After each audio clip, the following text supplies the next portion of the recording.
근데 이게 일반적으로 하는 방법인데요. 요즘에 어떻게 하느냐? 요즘에는 바이오마커라는 얘기를 합니다. 바이오마커에 기반한 임상시험이다. 이게 무슨 말이냐면요. 바이오마커란 뜻은 어떤 유전자 검사를 해서 그 유전자가 딱 맞아 들어가면 양성이면 그 환자분들한테 약을 투여했을 때 약이 기가 막히게 잘 되는 그런 이제 이 예측 인자를 바이오마커라고 합니다. 요즘에는 이런 임상시험을 합니다. 제가 예를 들어서 말씀을 드려볼게요. 이제 가장 드라마틱한 경우가 폐암에서 있었던 일이기 때문에 제가 폐암 예를 좀 들어보겠습니다. 이 젤콜이라는 약 혹시 들어보셨어요? 젤콜이 이제 환호에서도 자꾸 얘기를 하는데 이제 폐암 환호에서 자꾸 얘기를 할 겁니다. 젤콜이는요, ALK, 알크라는 돌연변이 억제제입니다. 저 젤콜이가 개발되는 당시에 이제 스토리를 말씀을 해보면 이 폐암, 비소세포 폐암 환자분들 중에서 모든 환자를 다 일상 임상시험, 독성의 이제 임상시험에 등록을 한 게 아니고요. ALK, 저기 보시면 ALK 퓨전이라고 되어 있는데 바이오마커 검사를 해서 유전자 검사해서 저 양성으로 나온 환자분들만 일상 임상시험에 등록을 했어요. 한 15명, 30명 정도 등록을 했는데요. 사실은 일상 임상시험은 아까 제가 말씀드렸죠. 이거는 독성을 보는 거고 이제 약의 효과를 보기 위해서 하는 건 아니다라고 제가 말씀을 드렸습니다. 그런데 약을 개발하는 회사 또는 의사들 또는 환자분들은 결국 뭐에 더 관심이 많겠어요? 효과가 있느냐 없느냐 관심이 많겠죠, 그죠? 그래서 효과를 봤는데 한 30명 정도 치료를 예를 들어서 했다고 해봅시다. 30명 중에서 한 50%, 60% 이상이 굉장히 얌이 많이 줄어들었어요. 이런 걸 반응률이라고 하는데요. 이거는 어떤 신약에 대한 유효성을 평가하는 기준입니다.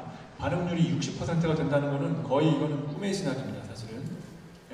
100명의 치료를 하면 그 중에 60분이 일정 기준 이상으로 암이 줄어든다는 얘기고요. 일정 기준 이상으로 줄어든다는 얘기는 거의 대부분의 환자들이 암이 줄어드는 걸 느낀다는 말이에요. 그 기준을 충족을 하지 못하더라고요.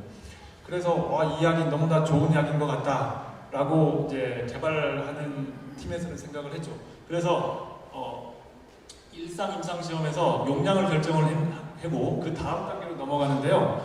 여기에서는 어떻게 하느냐면 환자를 일상 임상시험 안에서 더 모집을 막 했어요. ALK 양성인, 알크가 유전자 양성인 환자분들 투여하니까 이렇게 효과가 좋았으니까 똑같은 환자분들만을 이렇게 막 모집을 했습니다. 그래서 한 200명 정도를 모집을 했어요. 200명 정도를 모집을 해서 저 약제를 투여를 했더니 처음에 30명 했을 때하고 똑같은 결과가 재현이 됩니다. 굉장히 좋았어요, 효과가.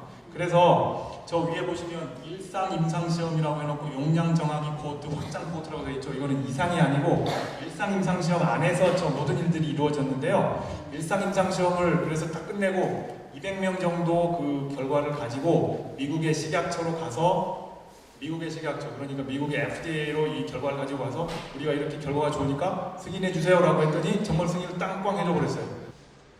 사실은 더 많은 환자를 대상으로 해서 임상시험을 해봐야 되는데 이렇게 승인을 빨리 해줬어요.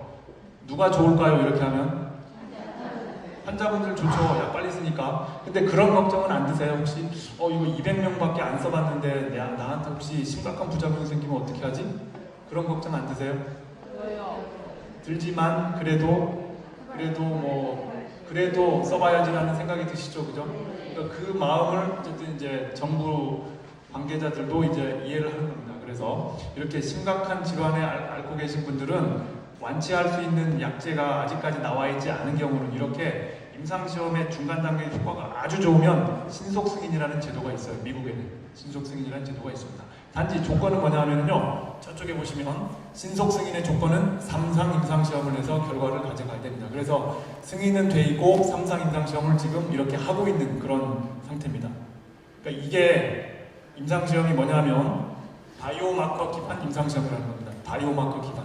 요즘에는 이렇게 스마트하게 합니다. 스마트하게 임상시험을 그냥 무조건 옛날처럼 이제 환자분들 얼굴만 보고 이렇게 등록을 하는 게 아니고요. 그 환자분의 피검사, 조직 검사를 해서 조직에 있는 유전자를 정확히 분석을 해서 여기에 맞을 것 같은 환자분들만 찾아서 등록을 한다는 얘기예요. 이게 바이오마커입니다. 이 약을 제가 예를 들어서 말씀드리면요, 젤콜이라는 약은 이제 ALK라는 표적을 먼저 발견을 하고 약을 개발했는데요. 저 처음에 저 약을 만들기까지의 과학적인 근거를 누가 개발했냐면요, 일본 과학자가 개발했어요. 2000년대 초반인가 일본 과학자 개발했는데 그 기초 연구라고 합니다. 기초 개발. 근데 이 임상 시험을 또 임상 개발이라고 하는데요. 요 단계는 어디서 있는지 아세요? 요 단계 임상 개발은 이거 우리나라에서 있습니다. 네, 우리나라에서 굉장히 성공적으로 이 약을 개발을 했어요. 그래서 뭐 폐암 환자분들이 굉장히 어쨌든 이제 이 약의 효과를 많이 보고 있습니다. 그 약을 이렇게 임상 개발을 잘 한다라는 게 쉬운 일이 아닌데요. 저희가 이렇게 어쨌든 종양내과 의사들을 주축으로 해서 이런 임상 시험을 성공적으로 이렇게 세계적으로 성공을 시키면서 사실은 우리나라의 이런 의학 기술, 임상 시험 기술에 대한 굉장히 평가가 높이 올라간 바가 있습니다. 그래서 저희 이제 이 한국에서 임상 시험이 이렇게 다른 어느 나라들에 못지않게 잘 하고 있다는 것을 알아주셨으면 좋겠습니다. 그래서 요 그림이 임상 시험을 해서 신약 개발하는데 시간이 얼마나 걸리나 이걸 말씀을 드리는 건데요. 제일 위쪽에 보시면 글리백이라고 혹시 들어보셨어요? 글리백. 예, 이건 만성 골수성 백혈병 환자분들이 쓰는 약인데 진짜 꿈의 신약입니다. 저 약이요. 보시면 왼쪽에 필라델피아 크로모좀 필라델피아 염색체를 1960년에 저 약이 잘 들을 거다라고 하는 표적을 발견을 했는데 40년 만에 저 신약을 개발을 했어요. 꿈의 신약을 40년 만에 개발했습니다. 그런데 좀 전에 제가 말씀드린 젤코린, 이 젤코린은 몇 년 만에 개발이 됐나요? 3년 만에. 그러니까 바이오마커 근거해서 신약 개발을 했더니 3년 만에 약이 나왔습니다. 이렇게 굉장히 좋은 소식입니다. 사실 이제 저희 환우분들께는 좋은 소식입니다. 바이오마커를 기반으로 해서 신약을 개발하면 시간을 단축시킬 수 있다는 그런 장점이 있습니다.